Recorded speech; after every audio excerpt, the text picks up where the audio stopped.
हिमाचल प्रदेश की 68 सीटों पर 12 नवंबर को वोटिंग और 8 दिसंबर को काउंटिंग होगी। सरकार बनाने के लिए 35 का जादुई आंकड़ा चाहिए।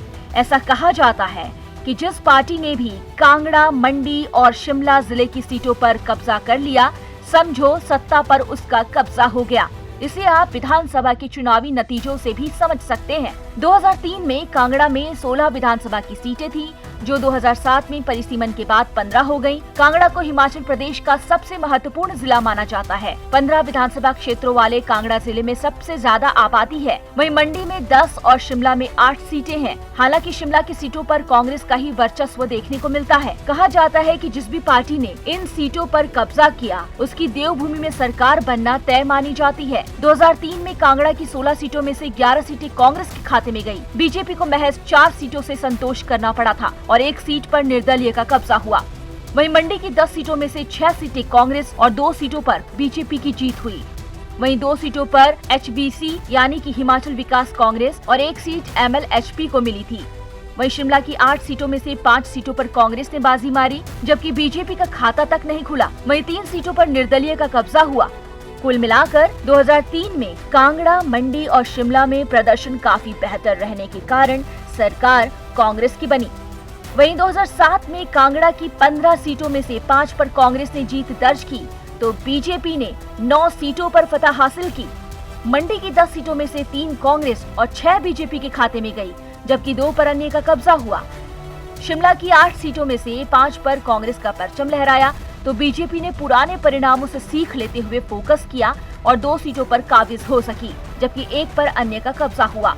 2007 में बीजेपी प्रदेश में सरकार बनाने में कामयाब रही थी।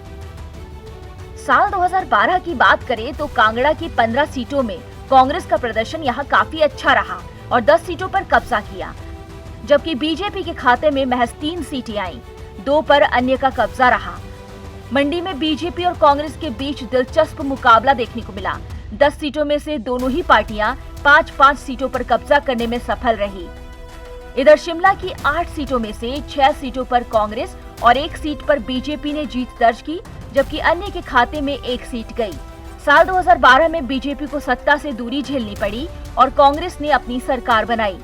साल 2017 में कांगड़ा में बीजेपी ने शानदार प्रदर्शन करते हुए 15 सीटों में से 11 सीटों पर कब्जा जमाया, जबकि कांग्रेस का प्रदर्शन बेहतर नहीं हो सका। उसके खाते में मात्र 3 सीट ही आई, 1 सीट अन्य की झोली में गई। वहीं मंडी की 10 सीटों में से 9 पर बीजेपी ने जीत दर्ज की और कांग्रेस अपना खाता नहीं खोल पाई, जबकि 1 सीट पर निर्दलीय का कब्जा हुआ, जिसने बाद में बीजेपी को अपना समर्थन दे दिया। वहीं शिमला की 8 में से 5 सीटें कांग्रेस और 2 बीजेपी के खाते में गई, 1 सीट पर CPM का कब्जा हुआ। 2017 में बीजेपी देवभूमि में सरकार बनाने में कामयाब हुई। कुल मिलाकर देखें तो कांगड़ा जिला किसी भी पार्टी के लिए अहम है। जिसने कांगड़ा जीता, उसके लिए सत्ता के द्वार खुल गए। वहीं राजधानी होने के कारण शिमला भी सभी पार्टियों के लिए अहम है। यही वजह है कि चुनावी मौसम में सभी पार्टियों का पूरा फोकस इन 3 जिलों की सीटों पर खास करके होता है और सबसे ज्यादा फोकस कांगड़ा पर किया जाता है। ETV भारत के लिए न्यूज डेस्क।